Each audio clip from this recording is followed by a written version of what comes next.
What we don't talk about it moment shaped your entire family dynamic? So this happened when I was 15, and we still don't talk about it. Like, ever. Not even when we're drunk. Not even when someone almost brings it up and the room goes silent. It's just the thing we don't mention. My dad Frank always organized these massive Thanksgiving dinners where he'd invite extended family, even people we barely knew. Dad was big on family traditions and making everything perfect. He'd spend weeks planning the menu, rearranging furniture, and practicing his carving technique. No joke. My Uncle Bennett was always the black sheep. He'd show up late, sometimes tipsy, with some random girlfriend. My dad would just seethe, but never say anything because appearances mattered more than anything to him. This particular Thanksgiving, I remember it was unusually tense from the beginning. My sister Mindy, 17 at the time, had been super withdrawn for months. Like, barely talking to anyone, staying in her room, the whole moody teenager thing, but worse. I figured it was just normal teenage stuff, but my parents were constantly whispering about her behind closed doors. Uncle Bennett showed up on time for once. Shocking, but without a girlfriend. Instead, he brought my cousin Elias, who none of us had seen in years. Elias was older, maybe 25, and had this weird vibe. He kept staring at my sister in this way that made me uncomfortable, but I couldn't figure out why. Dinner started, and everything was going fine on the surface.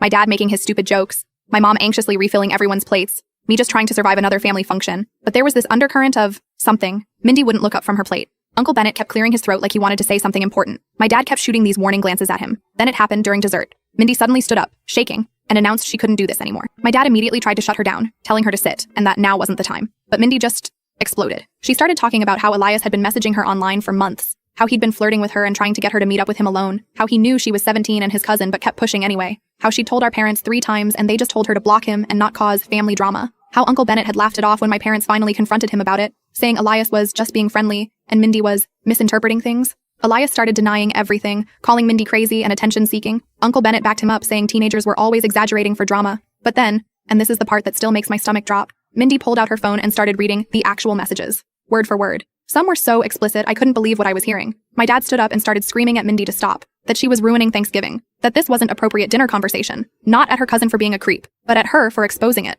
My mom just sat there frozen, staring at her plate. Mindy wasn't backing down though. She asked why protecting the family image was more important than protecting her. Why our parents were willing to invite someone who harassed her into our home and expect her to sit across from him and pretend everything was fine. Uncle Bennett eventually grabbed Elias and they stormed out. But not before Bennett told my dad this was why he never came to family functions, because we were all too sensitive and couldn't take a joke. After they left, my dad turned to all of us and said, "I'll never forget this. What happened tonight stays in this room. We will never speak of this again. This family doesn't air its dirty laundry." Mindy just laughed this hollow laugh and said, "That's the problem. It's not dirty laundry. It's me." She went upstairs and packed a bag, stayed at her friend's house for a week. When she came back, nobody mentioned what happened. Nobody. The night after Mindy left, I completely lost it. I screamed at my parents that they were disgusting for choosing family reputation over their own daughter. My dad's face turned this scary shade of red as he told me I had no idea what it took to keep a family together, that sometimes you had to make difficult choices. My mom just kept repeating, "You'll understand when you're older," between sobs. From that day forward, there was this unspoken rule that certain topics were just off limits. Uncle Bennett and Elias were never invited back, but we never talked about why. If anyone asked, my dad would